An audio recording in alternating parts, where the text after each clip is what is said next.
الشيطان الرجيم بسم الله الرحمن الرحيم الحمد لله والصلاة والسلام على من لا نبي بعده وبعد. السلام عليكم ورحمة الله وبركاته. All praise is due to Allah subhanahu wa ta'ala. May his peace and salutations be bestowed upon our beloved Prophet Muhammad sallallahu alayhi wasallam, the one who fought tooth and nail for Islam to get to every corner of the world. I request Allah subhanahu wa ta'ala to bestow unto him his full blessings and mercy, and to whoever is to follow his footsteps till the day of judgment. Allahumma Amin. I like is it also called the aroma? Omuntu wabanga awunya bulungi bakayita batya? Aroma kyekiba kyabaseza abali abantu. Ekiwoowo. Kugamba okuva twayogera ku bulungi wiiki ewedde ko mmwe kamukinzise. Sawa Allah basibe ya Rabbi abaweemu obulungi obwerere. Amin ya Rabbi. Now today's episode is no different from last week's episode. I want us to discuss the concept of beauty. How do you define beauty?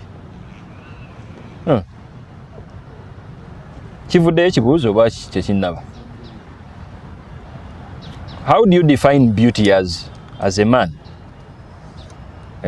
Wala unakagambo kempulide wano inner beauty. Inner beauty kitegeeza ki? Musayi guba mulungi?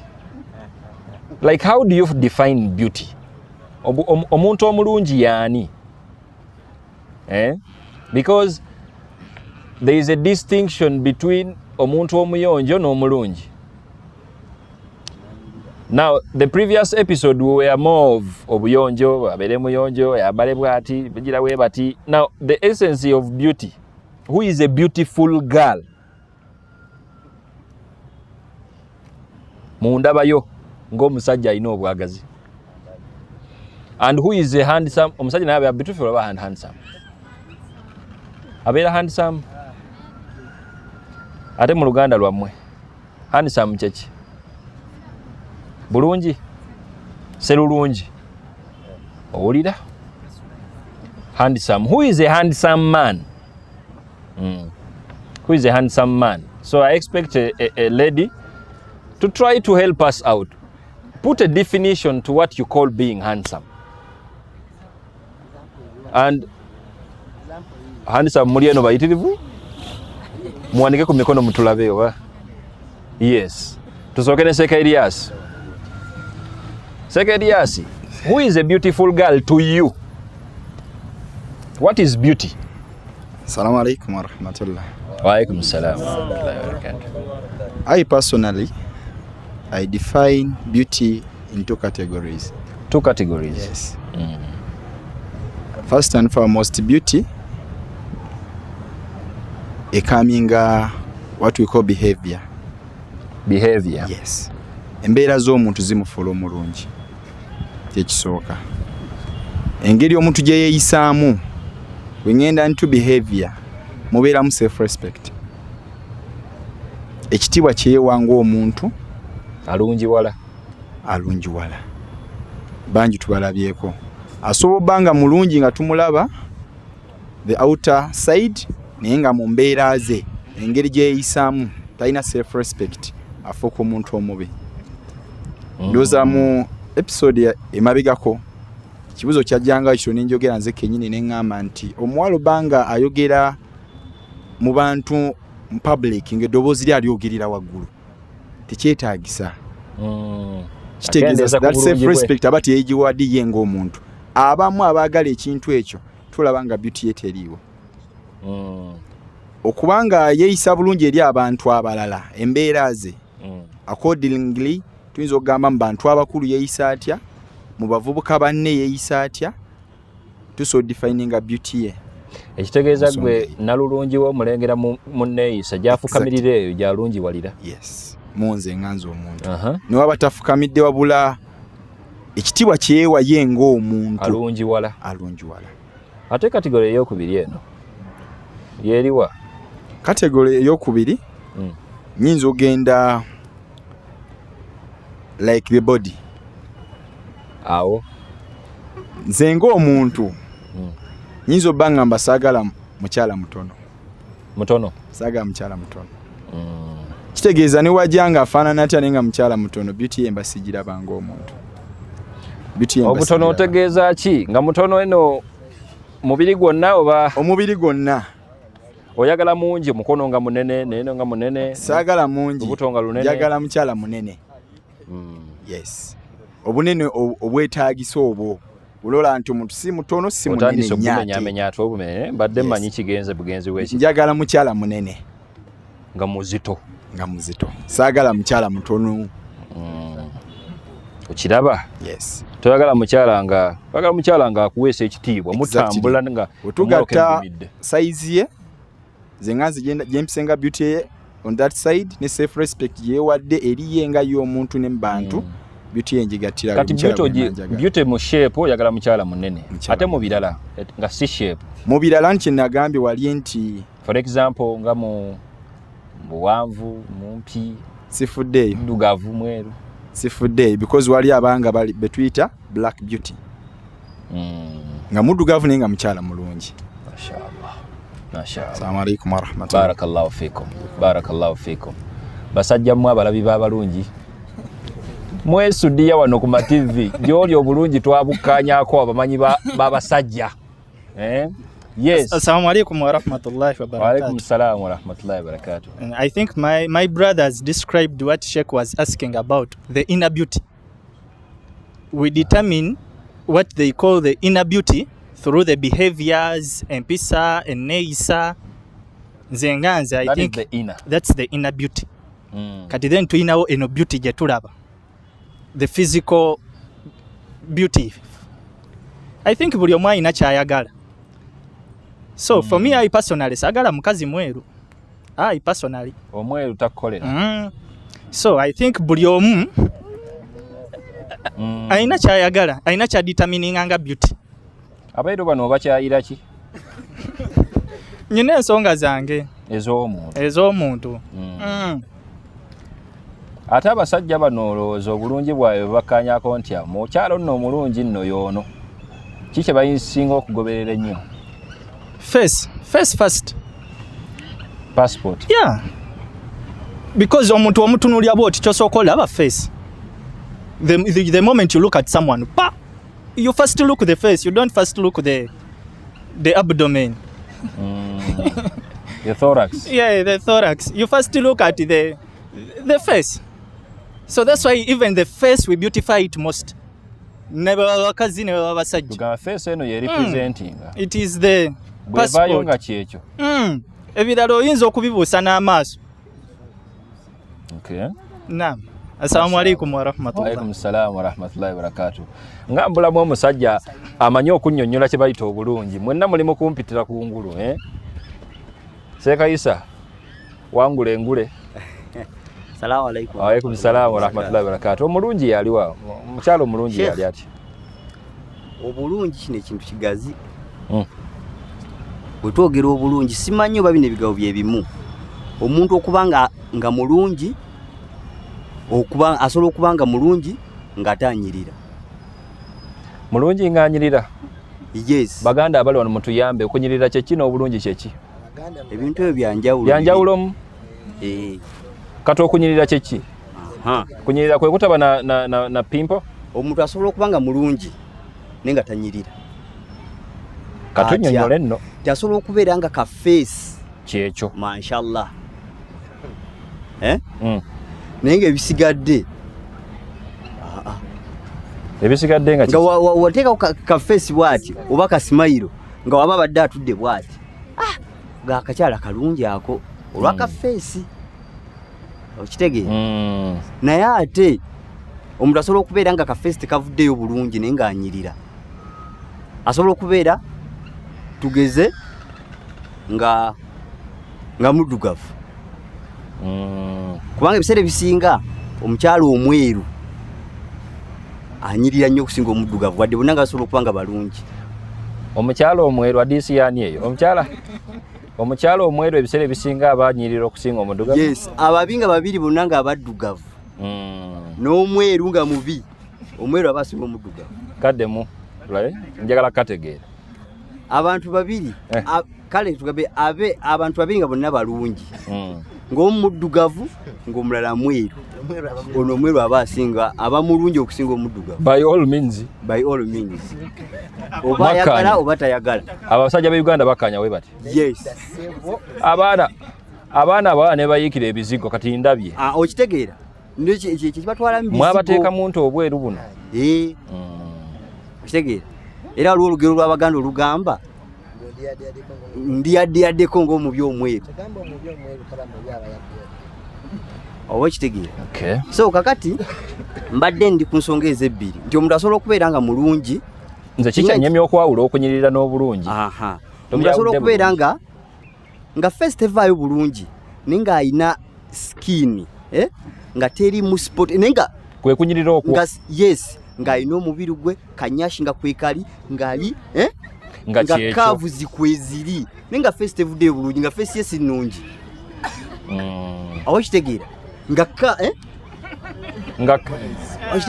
bode nga kyekyo oga neetaaga mulabe naye atagenda okukyuka bw'ati naye nawe n'okkiriza nti kituufu anyirira wekunyirira kw'obadde ogamba nti agenda okutunula eri ng'olaba kyekyo agenda okudda eno nga si kyekyo yes kati waliwo ate agatta ebibiri nga byonna kyekyo nga mulungi ate ng'anyirira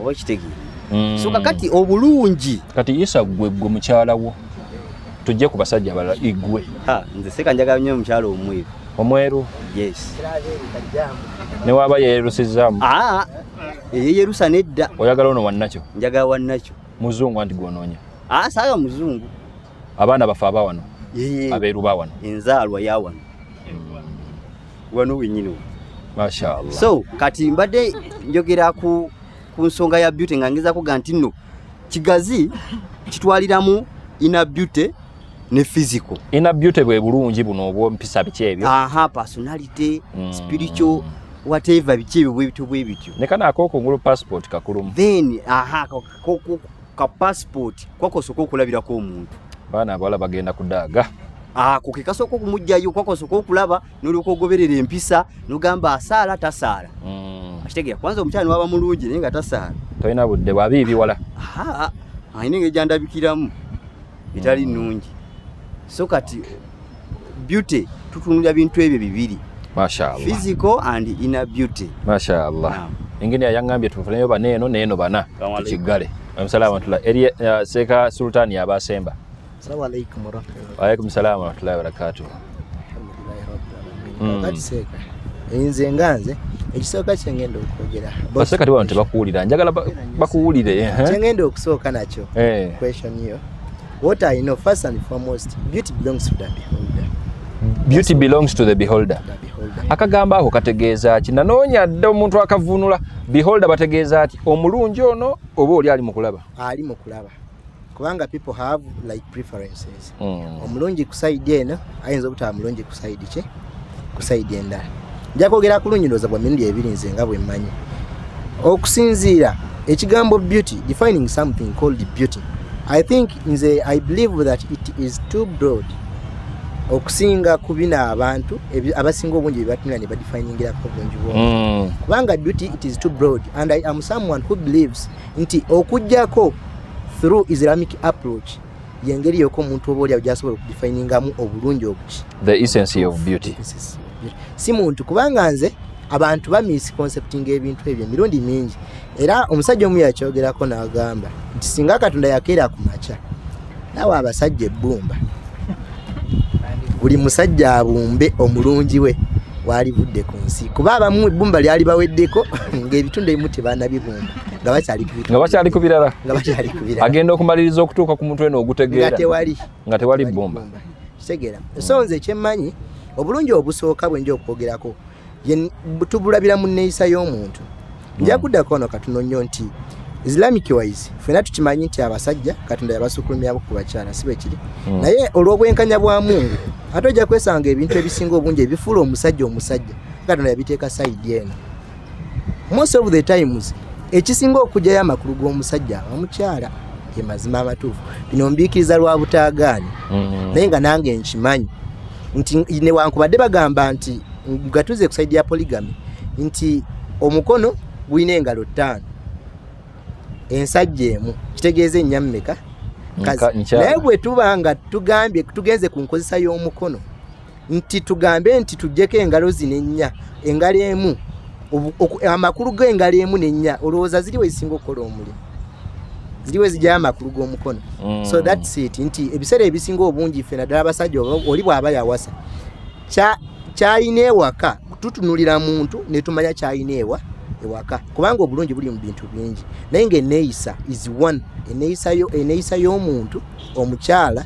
kubanga omusajja most of them kyasinga okwagala ku mukyala amatu omukyala awuliriza kiba kizibu nnyo okubeera nga talina mpisa kubanga eyo zezimu ku bintu ebiri basic primary like ebiri primary mu mpisa omuntu kubeera nga awulira so empisa z'omuntu zimulungiya kiriza obagaana omuntu okubeera n'empisa kintu kikulu nnyo omukazi wabanga alina empisa that's one okubeera nga asobola okubeera defined ng'omuntu omulungi kubeera nga mugonvu n'ebisigadde then bino ebyokuga nti mweru si mweru munene si munene sijja bigendamu ebyo kubanga people have preferences so oli gwendabanga omulungi omulala ayinza okuba nga si mulungi so kino ekyogamba nti oba by face oba by figure nedda nze obulungi awo sibulabawo obulungi kiri too broad kyetaagira ddala obudde n'okubeera nga you analyze someone thoroughly to understand that this someone is like this person is beautiful or they are not. Mashallah, barakallahu fikum. Jana tusale saidi yenu. Badde nsaba tusembereko tusobola okubanga tuzibe inshallah. Amaba hajati, who is a handsome man? Assalamu alaikum wa rahmatullahi wa barakatuh. Wa alaikum salam wa rahmatullahi wa barakatuh. Omusajja omulungi wamma hajati yali atya? She is a beauty. Njika categorizing her into 4. Into 4? 4 categories. Otyo? Number 1, inner beauty, physical beauty, spiritual and intellectual. Let's leave along the physical and the out beauty, okay? This is why I'm going to define jagala omusajja yakolamu ekifuba, jagala omusajja alina ekirevu, jagala omusajja alina blue eyes, jagala omusajja alina enjala ennungi. Blue eyes? Taba vampa yoyo omuntu alina blue eyes yabeera atya? Abamuzungu kyategeeza taba waffe wawano. Njagala omusajja omutini omuwanvu. Yes. That's another thing we can talk about. We talk about it every day. Hanani uno gwe badde boogerako. Yes. I'm looking at the person. I'm going to stay with the entire life of mine until mouth comes for me. Omwami ono yalina inner or intellectual beauty or spiritual. Intellectual, I mean spiritual, we can say okusaasirigana, empath, like ekisajendi, like beauty in behavior. Yes. Sisa kubanga neebase nasuze nkaaba cramps ng'omukyalo oba olubuto nga lunuma or any pain nokera ku makya nondekawo out of the blue goal kuba ogenze ku mulimu. There is that sympathy we are talking about, the spiritual beauty. Kitegeera olaba beauty kati muwakana kibantu mbadde mwogera ebyammwe nga basirise wamma sumulula. So there is that spiritual beauty or inner beauty in you. Omusajja nga asaasiramuko. Nk'osaasiramuko. And the other thing is, okay, inner, it can call more for behaviors. Empisa. Sisawa kubanga tuli mu public wadde nkoze nsobi nondekaanira. That is beauty, by the way. Omusajja omulungi mu angle eyo. Let's excuse ourselves on nenye oba nninde ewaka. Sisobola kubanga fine badde waka waliwo ebituusewo osanze saakoze any house chores notuukira mu kuyombo bano nyigira kiro kiramba nokera ku makya notambula butambuzi teri kunyiga. There is that beauty we are going to look at. Kyabaddewo. You demand for explanations as a husband, as a caring one. That is beauty as well. Okay. Physical calls in for height. Omusajja omuwanvu anyuma. Ekigere kyakula kitya? Ekigere?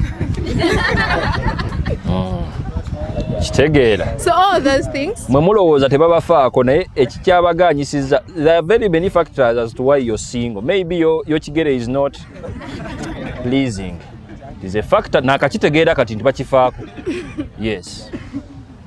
Waliwo bagenda tunuulira agambe nze saga musajja wa mutwe munene we naba nzaala how will I push a child meaning nti akikubye mpaka ku mwana if the husband is big headed kiba kitegeeza nti even the born is going to be big headed banoonya okusala. They look at all that because most of the hormones come from them. So lyagamba nze sijja kwagala musajja wa mutwe munene sindika mwana wa mutwe nga mugazi. So ebyo byonna babyogera. Yes. Allahu Akbar. So all that. Yes.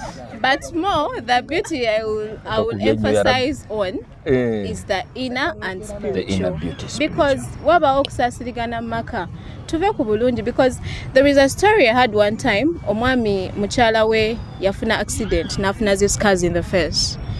Nayo muchala for the omwami for the time they were with the wife after the accident yefulo omuzibe atalaba. Because yali tafa ku beauty ya the physical one. Amanyi kintu yes, paka mchala yo yafa abantu ne balooza nti yali muzibe n'abagamba nze omukyalo wange nali mwagalako beauty eri endala wabula nva kumulaga nti yalina scar we would have not maintained our marriage. So the more is all the emphasis will be more on a physical beauty. Ekise obufumbe ennaku zino and the marriage is the physical beauty. But the inner beauty they live it. Mbukasita bandaba nga nina omukyalo omweru nengenda n'omukyala wange ku mukolo balaba ka face ne figure. But nga maka musajja akaba maziga buli lucha because there is no inner beauty. Bali wanene abebeeru. Barakallahu fikum. Barakallahu fikum. Yes, another Muslima. Give us knowledge. Who is a beauty? Who is a handsome man? Musazewo iri mugisirikire?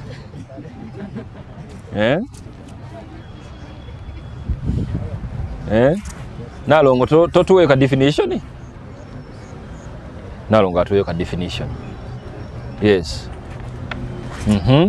Omusajja omulungi yaliwa okusinzira ku observation yo.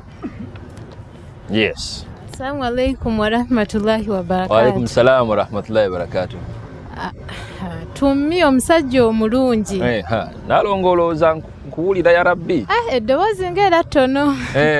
Omusajja omulungi on my side, I follow the character. Omuntu ayeeyisizza atya. Kuba mmanyi the physical part byonna ebyo bikyuka. Omuntu ayinza okuba mutono n'agejja, ayinza okuba munene n'akogga, ayinza okuba handsome. Ebyo byonna Allah asobola obyaffectinga, but the character in most cases etera osigalawo. Kuba enneeyisa ye plus the kindness. Kyekiri kyewagenda n'otugamba we stop getting married to the boys, we get married to the men. Kuba omusajja yagenda okumanya singa mbadde ngenda zaala ajja omanya wemba lubuto situation agenda kunkwata atya, wemba mbadde maze okuzaala ate era ajja kumpisa atya. Kuba wemba mbadde ndi lubuto ajja manya kino ajja kikola kino tajja kikola. That is a man. Mashallah. And there I follow the character more than the physical part. Kubanze bimanyi byonna bikyuka. Allah yakikola mbu ekyo asobola okikwatako bw'ati naye character gyakuliddemu emugaidinga nnyo paka n'abaana bange bajja laba ekyo.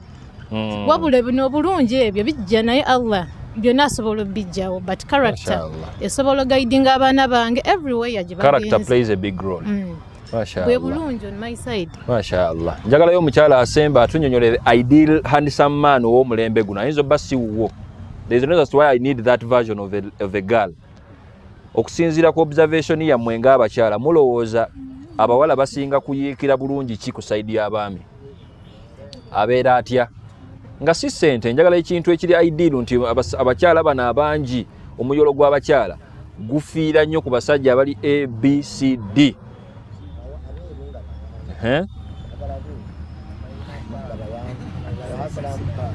Tewaliyo? Sekati wuno ayagala kutuwa irimu. Yes. Wama sekati. Assalamu alaikum wa alaikum salam wa rahmatullahi wa barakatuh. Ize sijja kuva nnyo ku bye boogedde. Naye nze kati ate ngenda kale kwogera ku bawala kye bagenderako kati. Yes. Apart from money, kyekisookera ddala mu byonna. Money? Kati wava ku ssente. Ekitegeeza omusajja ono ne waba alabika nga kamansi kasita ssente zibanga kyekyo. Nanti Shane ndiyogera kuba nabona sawa zakakati abantu kye bagoberera. Yes. Yes, ekisookera ddala ssente. First of all, kuba wotunulira ne occasions ze bateekawo nti marriage zibeera exaggerated. There is no way they can exaggerate without money.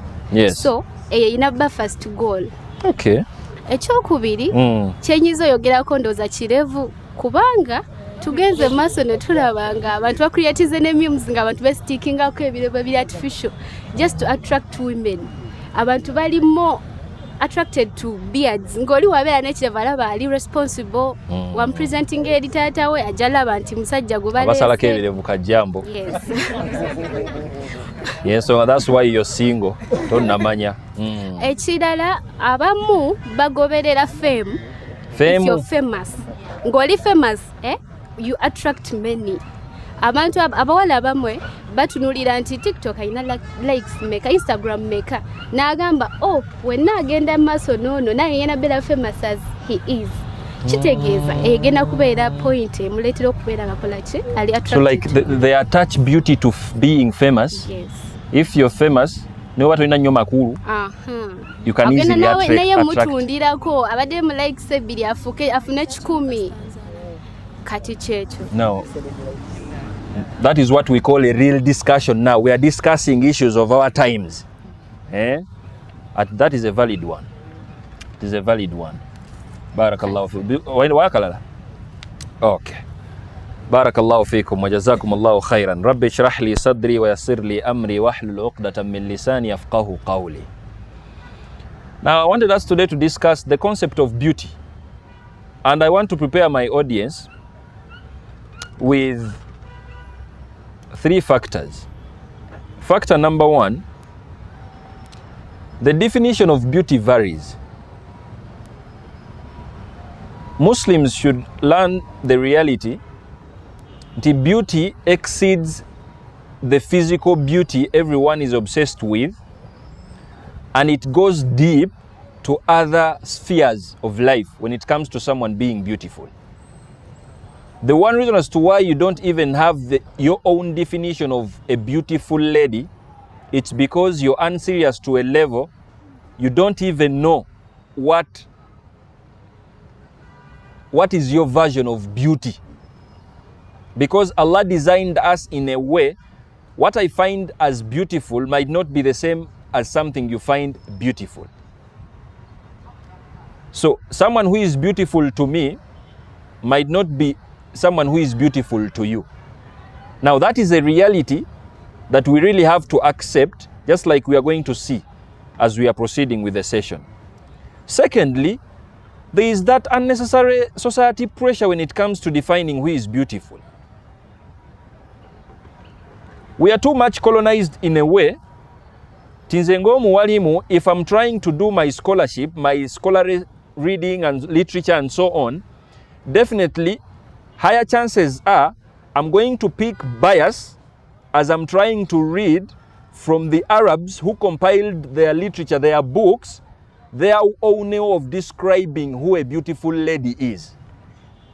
It takes maturity to understand when you're reading a book that was compiled by an Arab, even when they are scholars, chances are high that when they get to such stuff that vary, they are going to give an experience that is directed to their society and that is directed to what they term as beautiful to their society. I think I'm making sense. It is the same situation when it comes to the whole cinematography story. Many gents here, what they term as beautiful, amasimagali you're unserious to a level that it is not a finding of your own. A 30-year-old man has never sat down to appreciate okay, what are the beauty traits Allah put in me?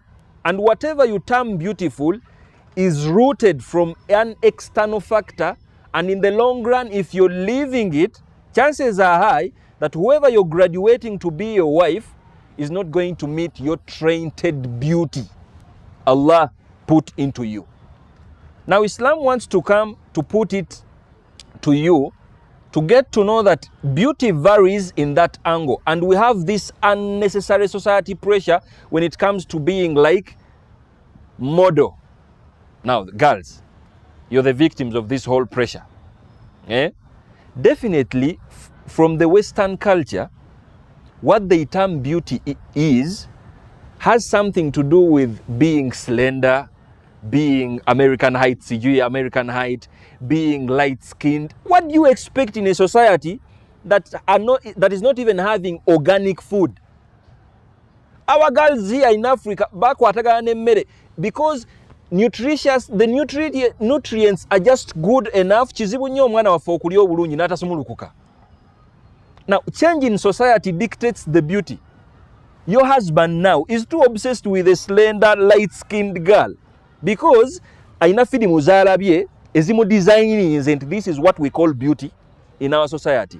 You're not in that society. You're in this African society. Chances are high you have a lot to admire, to admit as your reality in Africa, because our ladies and our girls are becoming something because as a result of the society that has nurtured them.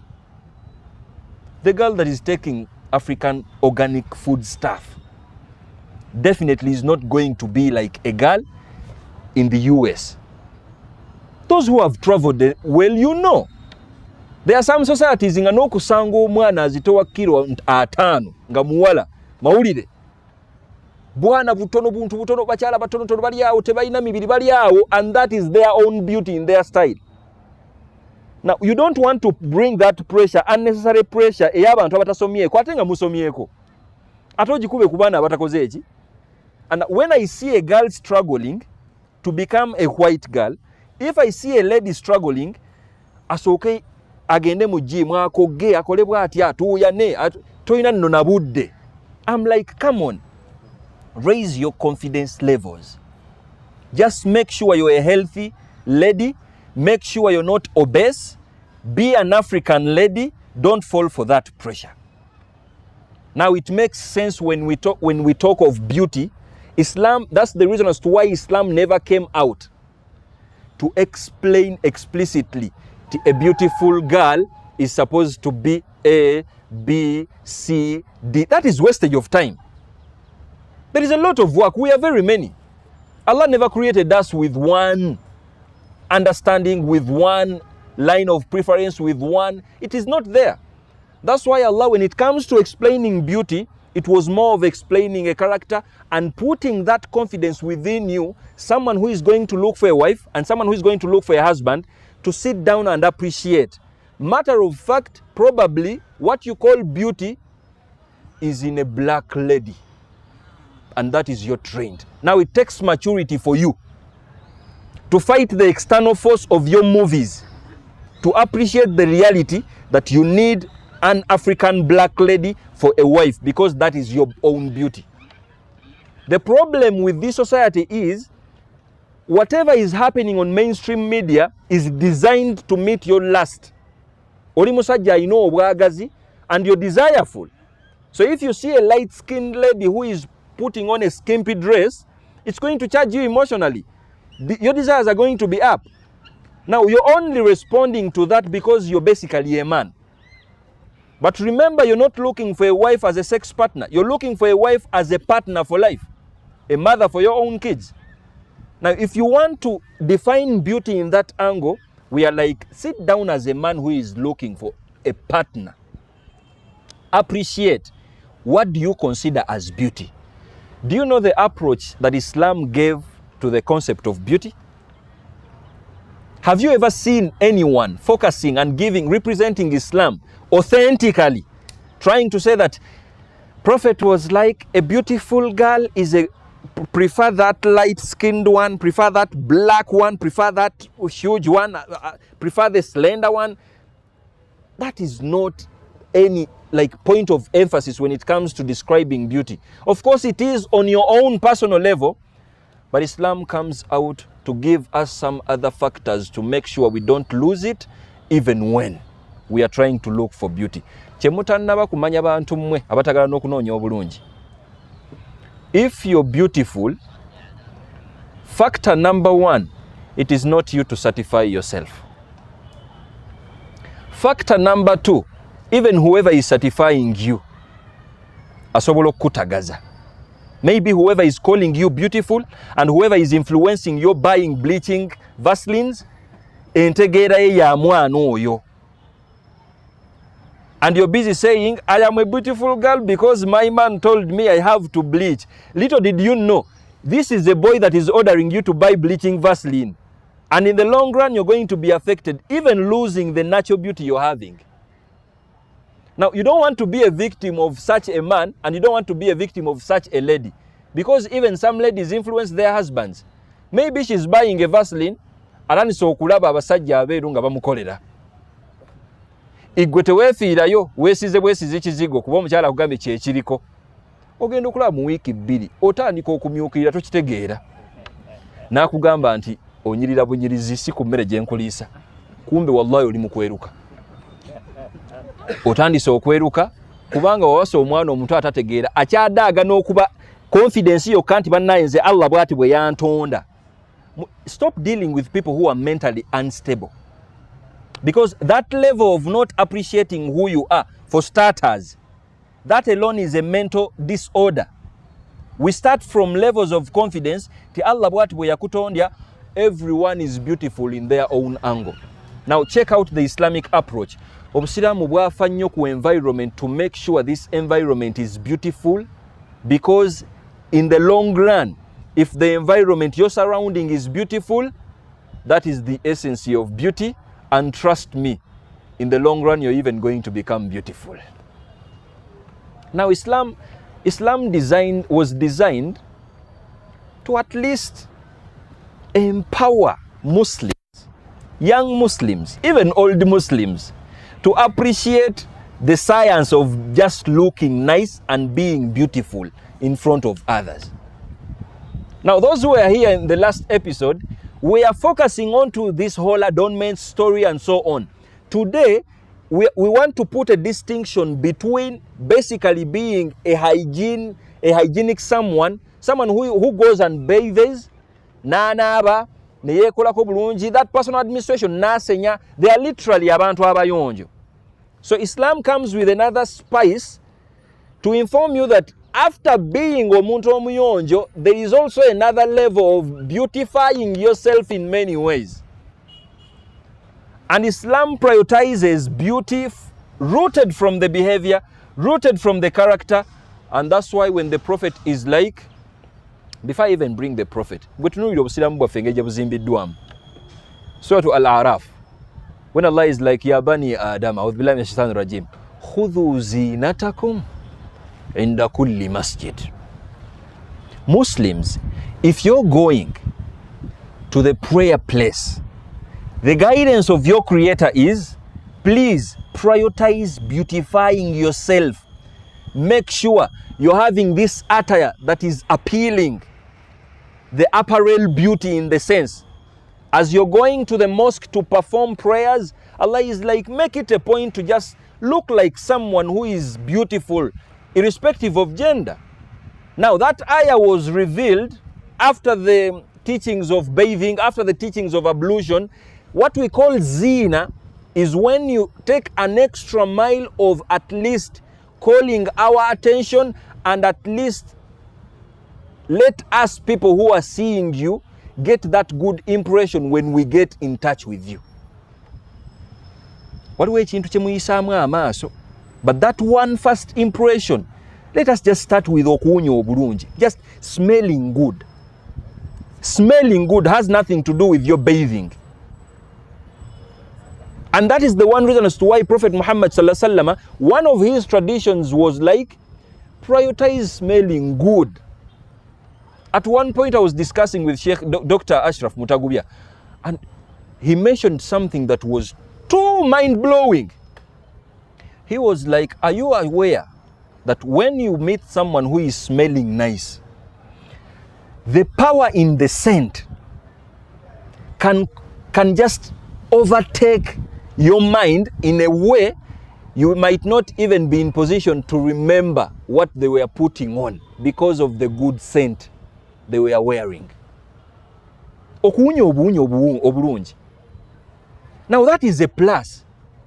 Singa waneeno akavuyo k'obuwoowo kati weekali bw'oyingirawo ne tugamba nti kyekyo nno, bw'oyingirawo ne tugamba kyekyo nno. That is beauty.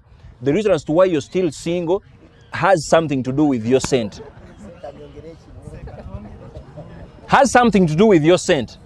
Because you need to at least start this basic Islamic civilization in that angle. Okuwunya obuwunya obulungi. It goes beyond to even your family.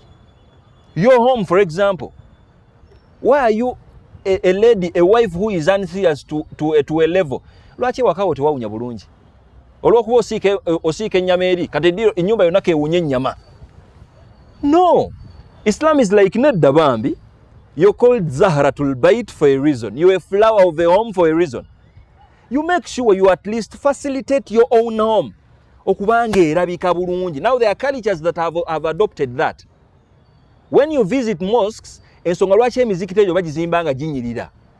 It's because we are designed as human beings. Our souls get easily attached to something looking nice. Period. There is no way you're going to put that down. Emizikiti ginyirira, buli muzikiti gufaayo kunoonya kakapeta akalungi, n'obuwowo obugende buyitirire, osinze Katonda wonga environment kyekyo. Now that is how Islam takes beauty to that level. Tugendeko ne mu Quran. Gwaniya kugamba ntolokuba omanyi okusoma Oluwarabu, ogatta ennyukuta ogattagatta. Tukuwa obwa imaamu wano nedda. We are going to prioritize your tonation, your maqamat. How do you recite the Quran? We make sure we pick the best out of us. Otusaaze nga tunyumirwa. Tusaaze nga tunyumirwa because we are like, Prophet was like, laisa minna man lam yataghanna bil Quran. If you're not in position to beautify, ebyenniyeyo bijja kujja luvannyuma, that is your battle. Simanya nsoma bulungi bagenda kumpaana nnyo, Allah ate nniya yange etagale. If you don't have that maturity, it is okay. Vaayo omulala akola atya? We want someone who is going to recite well. Tumanye nti otyo katwetwale ku muzikiti kuba imaamu agenda otusomera bulungi Quran. Swala togisala netuuka bulungi. Now this is our religion, built on that. Now maybe our roots here, our cultures here, put more emphasis onto obuyonjo, naye erabira okuteekamu mangu these spices when it comes to just beautifying the environment. Amakago kokubanga galabika bulungi, gawunya bulungi, nawe ng'omuntu okubanga akamwa kawunya bulungi, nabbi n'atuuka n'okugoba mu muzikiti obanga owunya katungulu kimu. Why? Naye ng'onaabye. Fala yaqrabanna musallana. Don't come to the mosque when we are many. Ngoina sentia, onions, garlic and so on. And now the tradition is saying garlic and onions and so whatsoever, but even when you have a bad scent, for any reason that is external, maybe internal, it is reason enough not to go to the mosque. Maybe towunya katungulu kimu. Naye ng'owakava mu garage otuuyanye wenna amazima gali nti okyuma in capital letters. Kati naawe mb'olinze omwani wagambe nti nedda, the essence of the prophet saying garlic and katungulu kimu, it means if you find your scent unpleasing, spare us. You are allowed to go and pray at home. It is okay. Ofuna n'empeera nnyingi awo. Because you are actually conscious about people you're going to disturb. Their levels of confidence as they are trying to worship. Now, that is our religion. It's built onto that style of beauty. Just check your Quran. Imagine if the Quran never had any designs. Quran. Do you know the philosophy that is in only making that text in the Quran that eye appealing, like kirungi, kinyuma n'okulaba? Inquire from people who have memorized Quran. It is designed like that. Handwriting is not by mistake. Ar-Rasmi al-Uthmani, it's not by mistake. It's because it is eye appealing. It's a beautiful one. I dare you, if you get a copy of a Quran that is 1,400 plus years old, tenyuma kulaba. Sirwa kuba nti si bigambo bya Katonda. Now, it took a lot for Abu Bakr to compile it and Uthman's era to come and try to beautify this Quran to find it. Remember, we are still on something, how Islam prioritizes this beauty factor. As men, please, it is not Islamic in any way to be like fabasajja tetulina kwefaako ebyo bintu byabakyala. Ani nabbiwo weesiga ebizigo bw'oba oyina ekirevu sanirira. It is not attracting in any way okuba n'enviiri nga tozisanirira. Never has it. Era bwe attracting omuwala ono maya mweguddeko tabbu ne tabbu mukutwala obujama bwammwe. Omusajja omulungi oteekeddwa okubanga alhamdulillah, try your level best, you are appealing. Omuntu anyumirwa okubeera around you. Now Islam comes with faculties that are going to facilitate that. Wunya bulungi, speak good. Prophet Muhammad sallallahu alayhi wasallam, as he was trying to put more emphasis onto this beauty, yatuuka n'okubanga akinnyonnyola nti beauty from the inner inside erabikira nnyo ne mu bigambo. When the Prophet was trying to talk, he made sure that even the wording, the words are beautiful.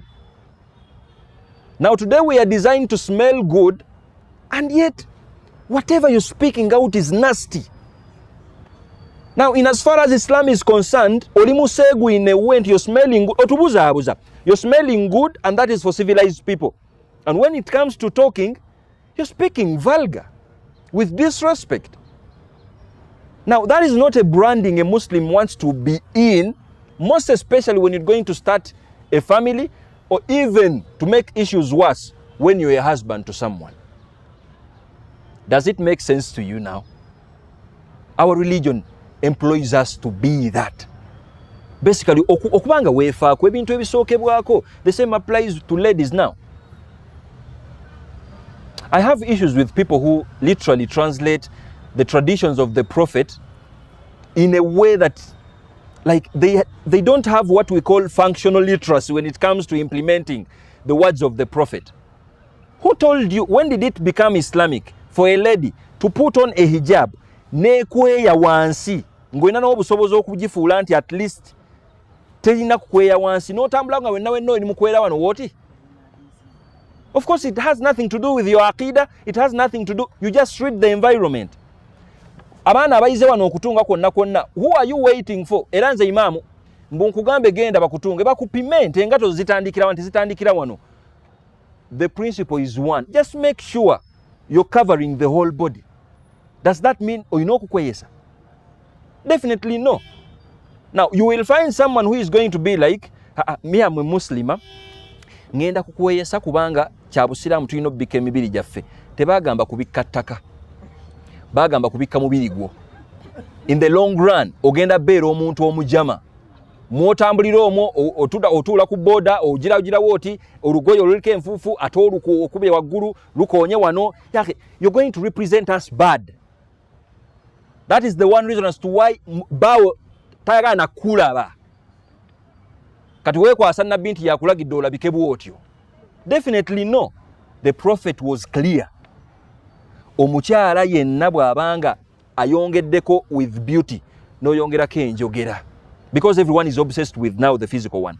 And I'm not trying to put that down. Weefeeko, nywa amazzi, dermatologist genda yoko, like weefeeko ng'omubiri, basically. Weefeeko. But now, don't be too much obsessed with the outer looks. Newerabira even the character. It is the one reason as to why mwasudiya ijabu wano. Naye ng'obuyisa obuvunda obuli mu ijabu buyitirivu. Ogenda okulaba omwana ayambadde ijabu ne bayisaawo obuyisa ekidongo. Takiriiko, kiyiseewo accidentally. Naawungamuko for 30 seconds ne yeewambulamu katono nnyo, ekidongo kigenda okuyita, hijabu egenda ebikke bweti. Ng'omaze okulaba ekifaananyi ekituufu ekyani. Now, for Busiraamu twagala tutendeke omuntu gwe bayita omuwala ali beautiful from today onwards, musajja gwe ng'amaze okubeera omulungi with your whole brown whatever, tall, big, slender, whatever. The beauty prophet was like, if you're looking for a good lady, imra'a idha nadarta ilayha Saratka. The phrase is like authentically a lady that is termed to be a good lady. The number one character is when you look at her, Saratka, she makes you happy. Now there is a message for two genders.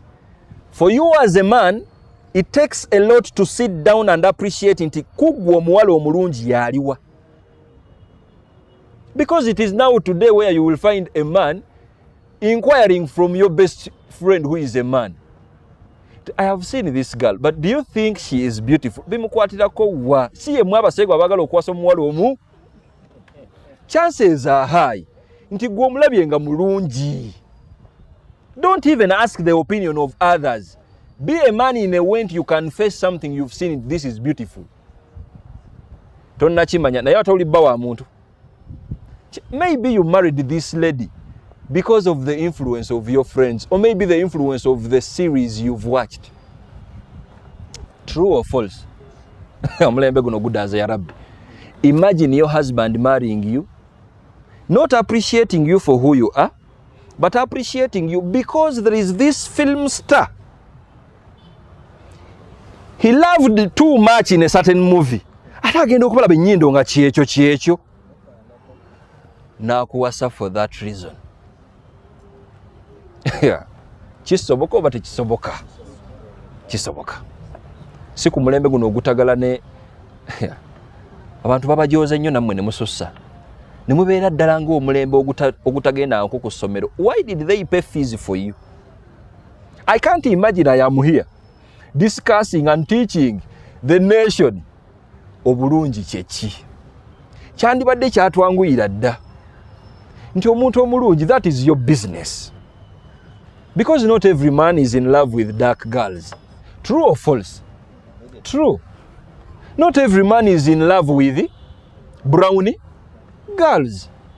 Ate Allah agenze n'atonda abantu bano, waliwo ali brownie, waliwo ali dark, waliwo n'ali wakati awo tategerekeka. Agwako eno n'agwako eno katono. Kisinziira embeera mu abaali. Ne wabeerawo n'omulala nga ate mweru nnyo yakisussa. Kisoboka tekisoboka? Sekati yayogedde wano waliwo n'abalina amaaso aga bbulu. Ani yakyogedde wano? Amaaso aga bbulu.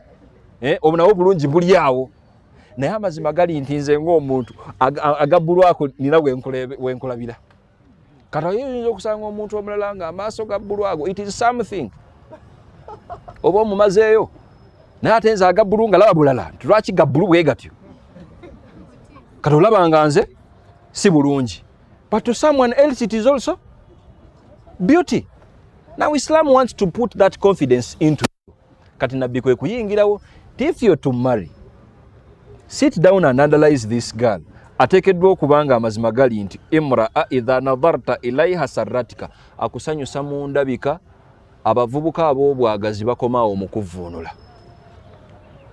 Naye nga sarratika mu lulimi oluwarabu kiva min surur, essanyu. Essanyu ettuufu tebaliteekangako ku physical appearance, because physical appearance differs and it can even change. When it comes to Prophet saying nti womutunuulira akusanyusa, it invites other factors of beauty, and this is what we are talking about. Kyalo nayogera atya? Does it make sense to you to be with a lady who is beautiful to you nga bw'osuubira because of the society pressure? Naye nga talina na artists eyogera n'abakulu, baganda bo, bazadde bo, ngo ati tamulina, ate gwe wawasa omulungi. Now, who is going to teach the character, the behaviors mu baana b'ogenda okuzaala? It is the one reason as to why many girls here are working upon how they look outside, and they are not even investing a lot of time into preparing themselves character-wise bali batya. Now, Islam, we don't fall for that fakeness. Twagala omuwala omulungi oyo, naye bw'ajjanga already mulungi, already tick, you need other ticks. How does she conduct herself with others? That is the essence of literally omuwala akusanyusa. Kubanga after marrying her, akususse. Now she's going to be a mother to your kids, an in-law to your brothers and sisters, another daughter-in-law of your father. Ayingidde family zeegasse. Now that is beyond you. You need other faculties of beauty to make sure even when she's pregnant, you won't prioritize the outer look. See mwewan. Ate Allah wallahi ndowooza Allah yatonda ffe abantu n'atuteerawo embeera zino to make sure if we can't equip our minds with all this maturity, everyone is going to learn the hard way. You don't want to inquire from a husband n'otuuka n'omubuuzaako nti bba wange what do you like onto me, omusajja n'awaana buwaanya ebintu ebisobola n'okubula enkya, and you're smiling. Yeah. That is a red flag. That is a boy now. Omusajja mubuuze ate ako katego. I am teaching you this. Ate si byange. Kati mbijja mu hadisa. Omukyala yenna bw'akwebuuzisa nti olaba ngezze? Olaba nkoze? Olaba olususu lwange olaba maluli lutya? Reply as a man. You are a leader for God's sake. Be clever. Buzaabuza mangu emboozi. Mugambe nti mukyala gwe lekerawo okumbuuza ebibuuzo ebyekyana ekito. Me marrying you was beyond this outer look. Singa bwe kyali tobimbuuza na kubimbuuza ate agenda okikubuuza naye yerabako pimples. Kati tabu ye yayinza kiri tayagala gikwambaza. Naawe otandika amazima gali nti wallahi tolabika bulungi. Simanyi lwaki naye tolabika bulungi naye nga Allah abageredde pimples for the next 6 months. Olwo atandika okulaba n'abaana b'osomesa ku ssomero abatalina wadde kapimpo atagala nti obakwana kubanga wamulagirawo ddala ti tokolagana naki na pimples. Yako omuntu ayingira obufumbo. Discussion ez'abaana bato muzirekera abaana ba secondary. What do you like about me? I like that light skin, this something. I like those eyes. Womozola mu amaaso like this. Nengeri gye ngaagala mukko. You are mature. You are a father to someone. You are a mother to someone. You outgrow that. Ne mudda ku reality mwewaana ebintu ebiri solid. Timukyala gwe obuwulize bw'olina wallahi simanyi kiri ku nkyaya. Awo ng'omanya that is now a character. Allah ne waamugerera mukyala wattu n'akyuka because of whatever happens with their bodies. After when they are pregnant, after when a lot happens with them, true or false. Wallahi, levels of security zoba na zongo, omusajja ono ali mature to that level. You don't want to put them like kumboze z'abalala. Ezemboze katipu nkabawadde. You're talking with a girl, gwoli mu kwogereza. And you're too anxious to a level nti, wallahi Allah inengeri gye yankola musaagala abawala banene. Mpuliranga bantuuka. You are a man. Why are you discussing that? There is a possibility of her being that.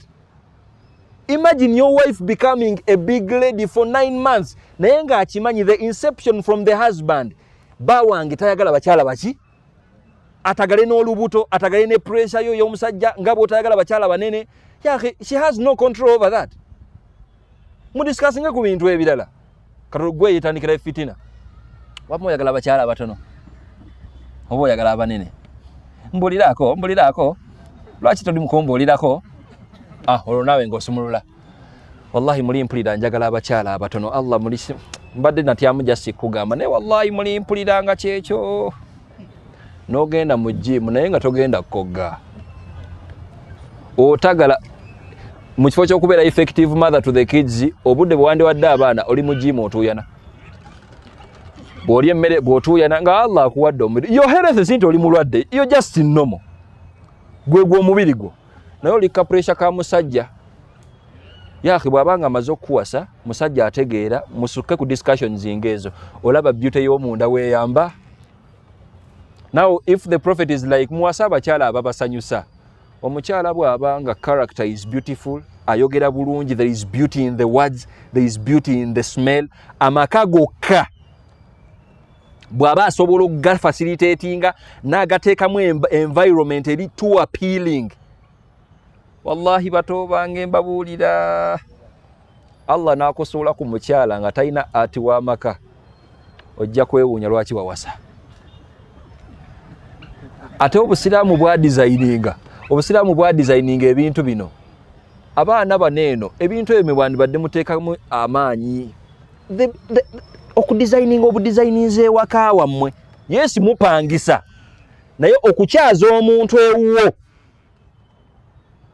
Gulawo ku madinisa alinza hadisi. teeka woko kawoowo air freshener ngezo tezirina kubulamu mu kinaabiro bw'omulekera ku ssente ebintu ebyo bibangawo nti anytime omutambulako mulimu kabira nga wallahi balina engeri gye basoosowazaamu nga oyingira ennyumba ebweru nolaba nga ennyumba eno nno wallahi terabika bulungi naye yingira munda. Now you will see too much appealing nga n'omusajja ayagala kwanguwa bwangu komawo waka. Now where is that beauty in us? Oba temubirowoozaako oba kuba kukisussa muli mu kwefaako naye gwe omanya amaka engeri gye gayinza okulabikamu obulungi naawe nnyini galabirira n'olungi waliramu awo because of the environment. Omanyi kyekitegeeza kubanga ono omusajja bw'akoma weewaka bw'ati gy'akoma okkulaba, that is a fact. Tetwaka debating, you argue with your keyboard. Gy'akoma okkulaba obulungi bwo bukendeera buno obwa physical. Yensonga lwaki atuuka n'atuuka nga ye akulaba nga omukyala amulumya omutwe naye nga mikwano gye gigamba nti omusajja olwo n'aba n'omukyala omulungi bw'ati n'amuyisanga kasasiro. Naawe nno gyensonga gy'owa ndi mulungi, abantu baŋŋamba ndi mulungi naye n'ompisanga omuwala atali mulungi. Yahe wakoma obbeera omulungi olunaku lwe yakuwasa ne wayitawo emyaka 5. Kati weetaaga omusajja atalaba ekyo alina kurespectinga because of the accolades you get in 5 years. Bw'obanga gwe omukyala azimbidde the respect in your home because of the outer look yokka, olina akayisa akavundu, toyina njogera mu bantu, you don't have any respect with others, mu butuufu from the Islamic wisdom you have nothing to do with being beautiful. Ono musajja wo yasi mwesanga bwesanzi ne mutandika maka. Naye he was not guided in choosing a beautiful one. That's why the Islamic guidance eyagala erungi wenti idha nadharta ilaya asarratka. Omukyala nga bw'omutunuulira akusanyusa in looks, akusanyusa in talks, akusanyusa mu kuwunya obulungi, akusanyusa in conduct. Sabanyumiza waneno, I narrated to you when the Prophet was trying to date a lady. He sent another lady to check for these kinds of apparel beauty from the lady with 2 orders. Order number 1, please, as you go to that lady, make sure undhuri ila urkubiha, check akantu ako bakaita bate mu luzungu, I don't know erinnya ndyerabidde, but I don't know how it's called. Nja kabalaga. Ekyokubiri, Prophet ordered the lady to make sure she hugs the lady he's interested in. Now the hugging means nti bwana akuwa haga omutwe ne gugeera waneeno, haga eyo nno mugitwale nga kikulu. It is the center of the body sense. Era mulindeeko okuzigabagabanga mukyatagala n'okuwunya. Kubanga bwe weetegereza waneeno enkwawa wano esaafiisa wano. Kyokka n'akamwa waneeno kasaafiisa wa? Ate ali wano atadde wano omutwe. Kati awo alina chance y'okutegeera the scent ekulimu ng'omuntu eyinza mugattako ki and so on. Naye olaba nabbi waffe engeri gy'akisussaamu when it comes to just okukebera omuntu ono oba anansanyusa nze ng'omuntu. Now it is a message to you to pay close attention to that. N'omukyala it is a message. Bana abavubuka tebabatwala speed. Mbeegayiridde wallahi tebabatwala speed. Nabo bennyini tebamanyi bulungi kyeki. Gwe just weefeeko, smell good, look good, conduct yourself good, you're going to attract sensible men. Tewe editing nnyo biteetaagisa. Yes. Kubanga nkakasa bulungi abasajja abatalina nnyo makulu be basinga n'okubeera ku buzindaalo, be basinga n'oku-influencinga communities. Our society is not a misguided society, it is a guided one. Leka omuyolo ogwo gugende, abawala abakunama bagende bakuname beesange, n'abasajja abaagala okukola ki? Okunama. But there is also a good group that has this as guidance. Tomuwala waffe omusiraamu, you brand yourself in attracting sensible men. I seen a sensible man. Kuba tugenda bafumbira bonna, a sensible man. Just weefeeko ng'omwana omuwala. Bw'oba ogenda okuva ewuwo, even n'okukyuzinga obukyuzinzi kala ez'okwambala musiraamu gw'olinza hadiisi. Gw'omanyi lwaki nabbi yali tayambala langi emu eya red ne yellow. Ngandeese tabbu ya rabbi. Lwaki mbyogeddeko naye kambyogereko kasita muli bayizi bange ate siri mutiitiize. Mumanyi lwaki nabbi yaddi campaigning okwambala red wenna ne yellow yenna to just empower our art.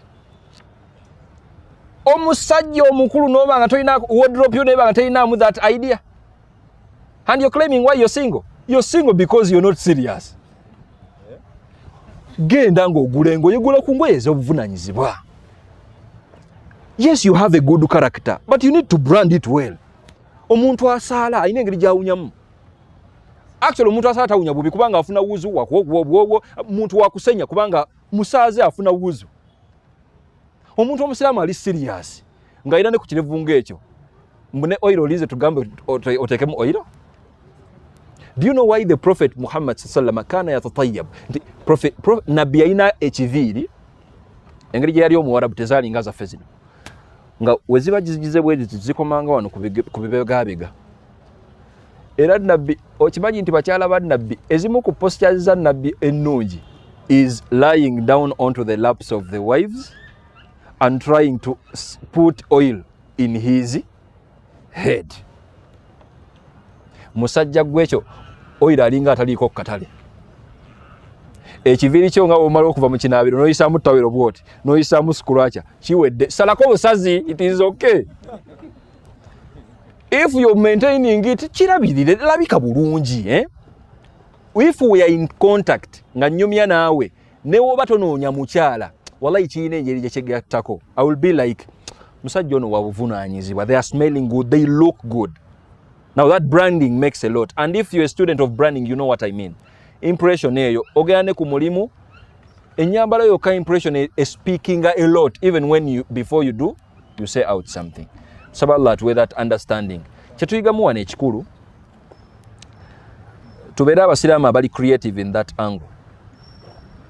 Our religion is having all these guidances to make sure at least we are not victims of this whole misguided society when it comes to smelling good is something, talking good is also something. Olaba obulungi obusiraamu gye bubutwala character contributing ku bulungi bw'omuki bw'omuntu. Kubanga obulungi buno buli omu bwafaako naawe omukyala bw'ofiirako omubiri omunene omusajja nga ayina njagala nno byerabira six packs ako temwakoogedde abaana ba wano kyeka temukaagala nga ayina six packs ayina omubiri muwavu bwe gutyo. It is okay, it might be your preference which is okay. Naye tekinyuma nnyo kukisussa that kubanga busobola okukeera ku makya nga takikola ki takiina. We are too busy to go in the gym buli muntu okubanga afuna six packs ezo. Kituufu oba si kituufu? Yes, omuvubuka alina ku budde bebavubuka oba oli awo nga n'omulimu gw'okola gukuwa ku budde okubanga okola ki. Naye omuvubuka akyatagala n'okunoonya ssente ate mu wiiki ate yennaku bbiri agende bamuyunge agiremu bw'ati ku pressure yo yahe sooka ofune ssente.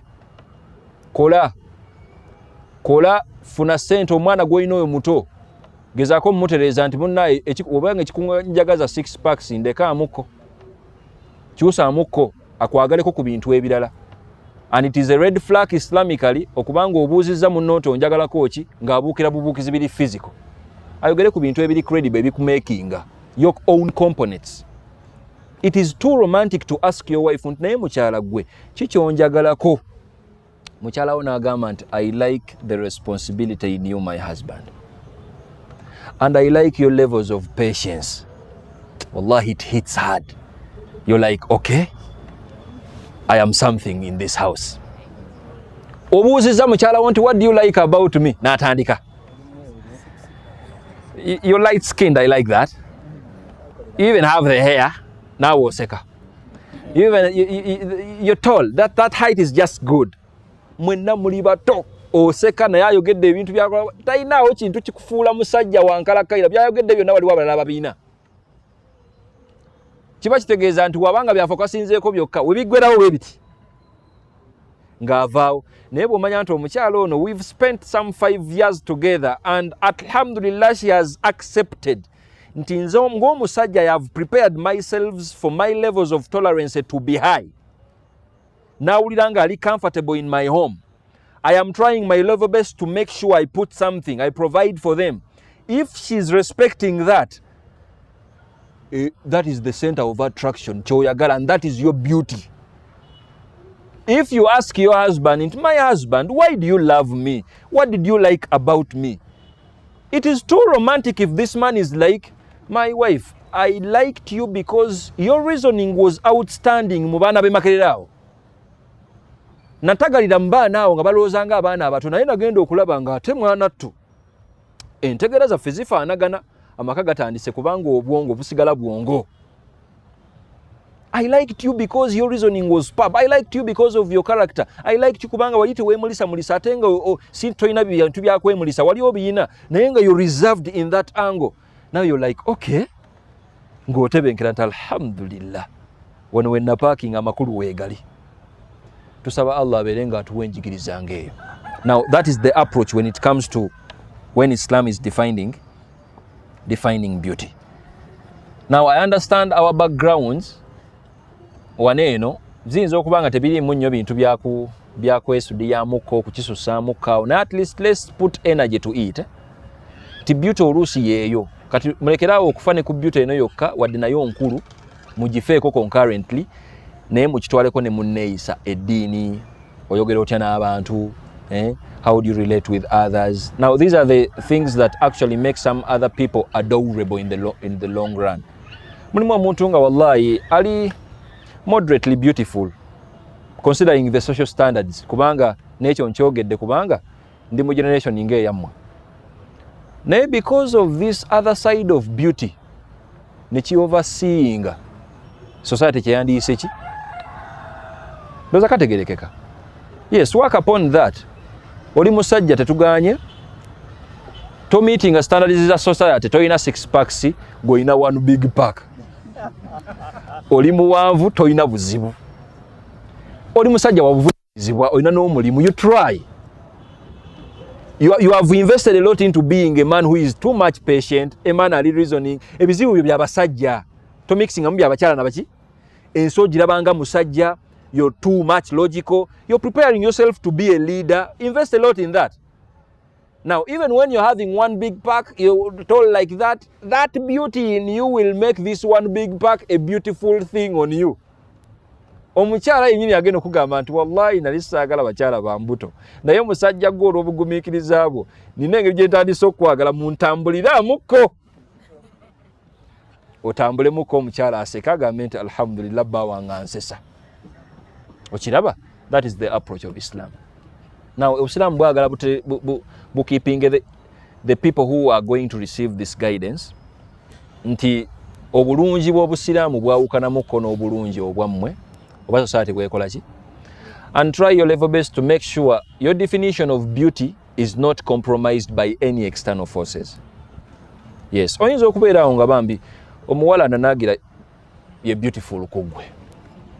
Kisoboka oba tekisoboka? Wallahi kisoboka. Nga naye bw'otuula wansi bw'oti omukyala nga ananaagira ne waaba ayomba bikunyumira.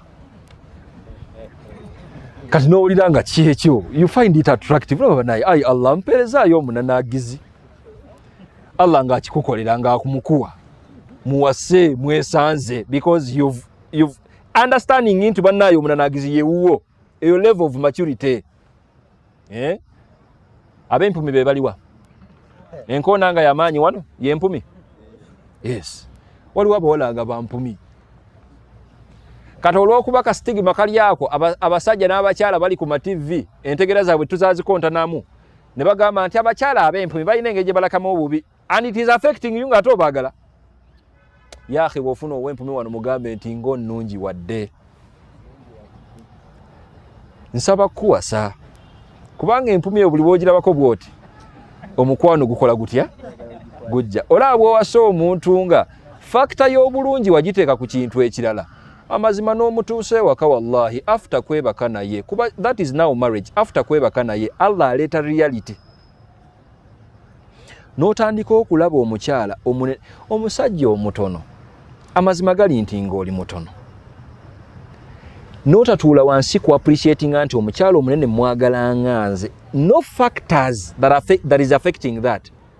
N'obuukira ku mukyala amazima gali nti nga munene olw'okuba abasajja bonna babuukira abakyala abanene abalina saagala kyogera naye mukitegedde abalina ensonga eyo nga y'amaanyi abalina ne thorax nga y'amaanyi abalina ne nga bangi bazibu we bati yaahe ogenda otuuka ewaka obufumbo buwedde ne biology amaze okuggwa wayiseewo n'omwezi wakatandiko kiraba nti wagenda omuwasa kubanga mikwano gyo bonna balina abakyala abanene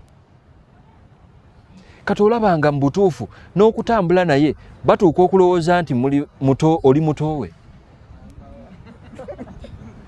mutambudde naye of course mukyala aggumidde kyokka ggwe toggumidde bulungi n'entambula yokka you don't have a car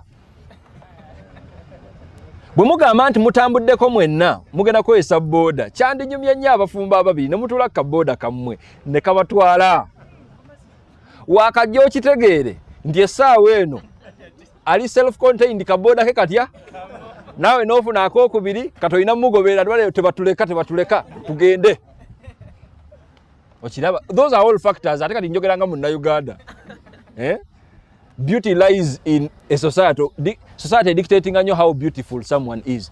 Naye bw'osanga omusajja nga kyekyo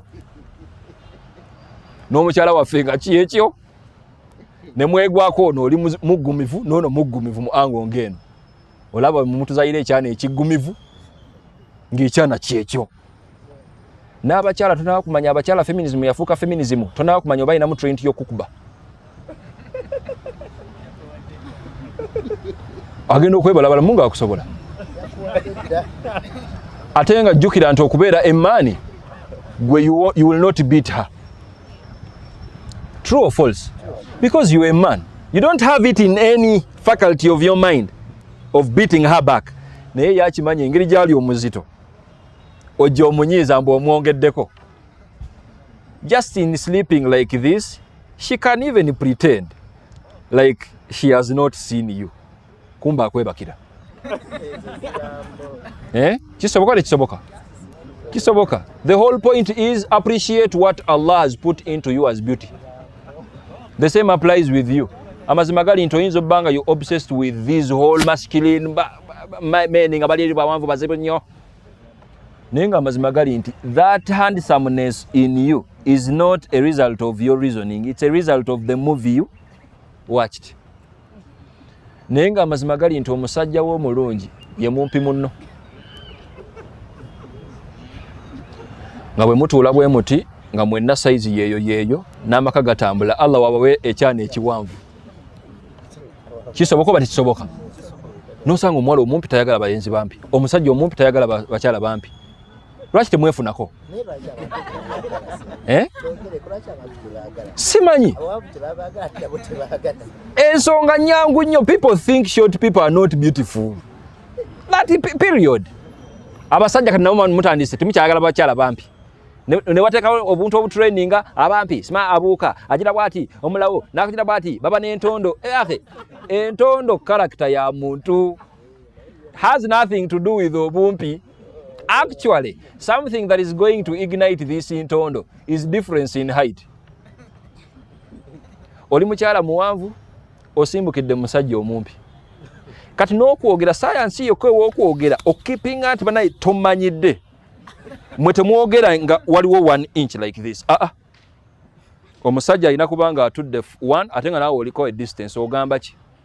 Kuba bw'osemberera wano ne wagamba nti ayimirira ate osigala omukola ki? Kati omusajja okukikwata obukwasi nti bannaye omukyala ono tammanyiira kuba kati tuyombyemukko naye ate asembedde nnyo.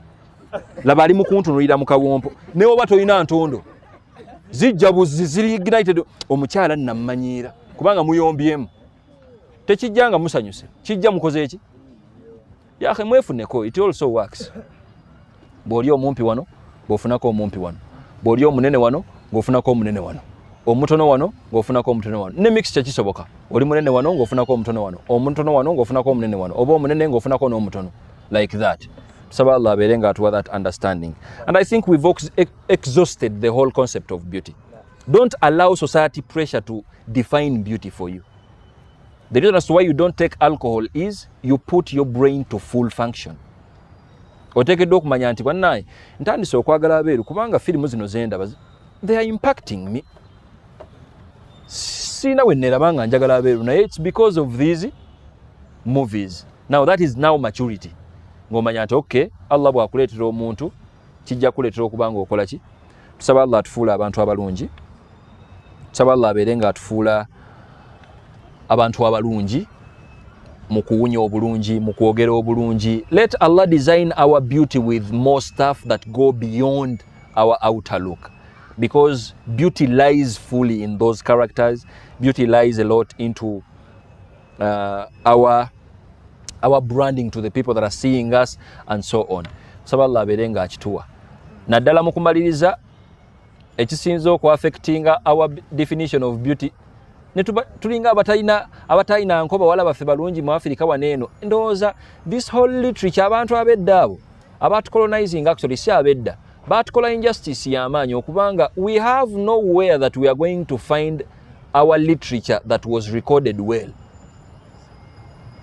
Kubanga kati omusajja owangalira wano mu Africa naye sebo definition y'obulungi ogikopa mu America toyina na passport. Kyekimu nno naawe definition y'obulungi ogikopa mu bazungu naye ng'ate owangalira wano ki chances are high okufuna omuzungu nga toyina na passport toyina na kikutwala bweru ntono.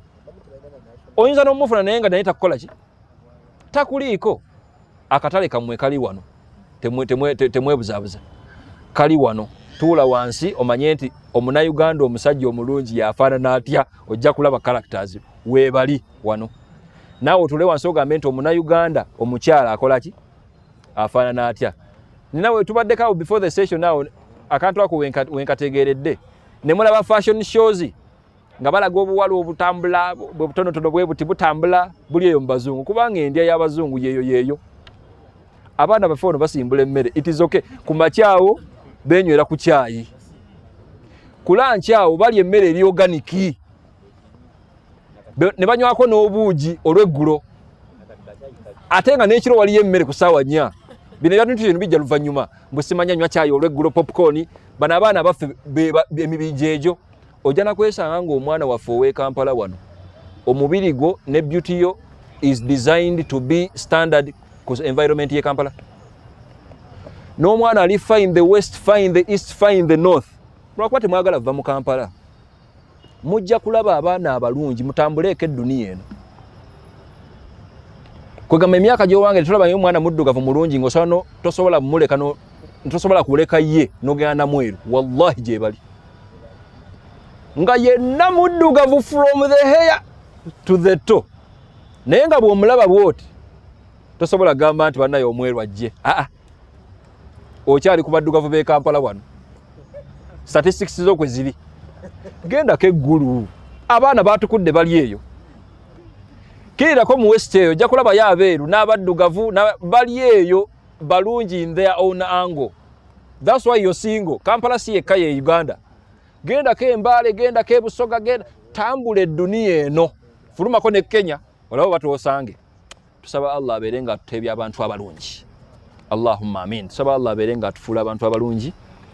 Atuwa obulungi obwo. Tuwunye bulungi. Tulabike bulungi. Tojja wano ng'oli mu sapatu. Abanayi bana. This is a platform. Wallahi ngezaako nnyo okukyepe n'okibagamba. This is a platform. Naye yakhera olinze embungi ogere. Use the opportunity. Kiki ekikuleesa wano ne sapatu?